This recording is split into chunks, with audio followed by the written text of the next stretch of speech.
Advance ক্যালকুলাসের important সব theorem যেগুলো বিগত বছর পরীক্ষাতে বারবার এসেছে সেগুলোই দেখাবো। যেমন প্রথম দিকে symmetric property of period function, এটা হচ্ছে 3বার আসছিল, ফাইনাল 2024, 2022, 2021। তো এরকম আমি মার্ক করে ফেলছি কোনগুলো বেশি আসতেছে, সেগুলোই আমি করে দেখাবো।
তো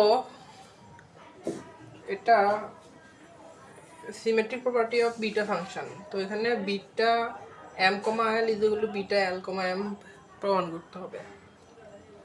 বিটা এল কমা এম হচ্ছে 0 থেকে 1 x to the power l minus 1 1 minus x to the power m minus 1 dx।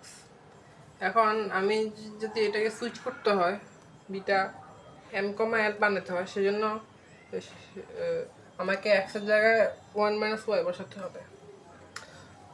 1 minus Y বসাইয়া x এর জায়গায় 1 মাইনাস ওয়াই বসাইয়া যা পাইলাম সেটা হবে ওয়াই এর সাপেক্ষে বিটা ফাংশন, এবং সেটা হবে এম কমা এল।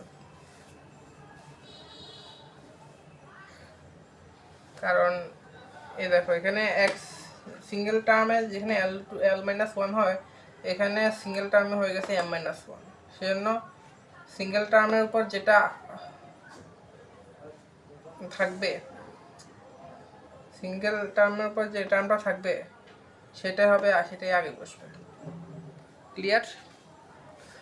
তো এখানে সিঙ্গেল টার্ম এক্স হইলে এখানে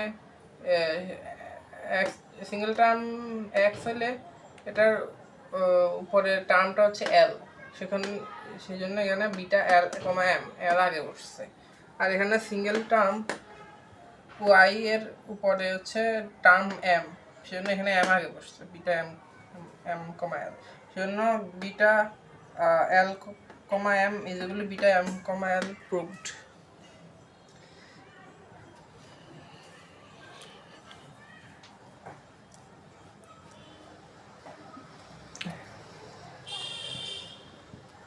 এখানে বিটা এল কমা এম হচ্ছে 0 to 1 x to the power l minus 1 1 minus x to the power m minus 1 dx। R beta L comma M এর জায়গা যদি আমরা মানে বিটা এল কমা এম এই ফাংশনটার ক্ষেত্রে যদি আমরা x is equal to y minus 1 minus y লিখি, সেক্ষেত্রে আমরা পেয়ে যাব বিটা এম কমা এল। মানে এখানে x এর জায়গায় শুধু 1 minus y এই টার্মটা বসাইতে হবে, আর dx এর জায়গায় মাইনাস dy এই টার্মটা বসাইতে হবে। আর লিমিট তো পরিবর্তন করা ইজি, এখানে x এখানে 0 দিলে এখানে 1, এখানে 1 দিলে এখানে 0, x ওভার y এর ক্ষেত্রে।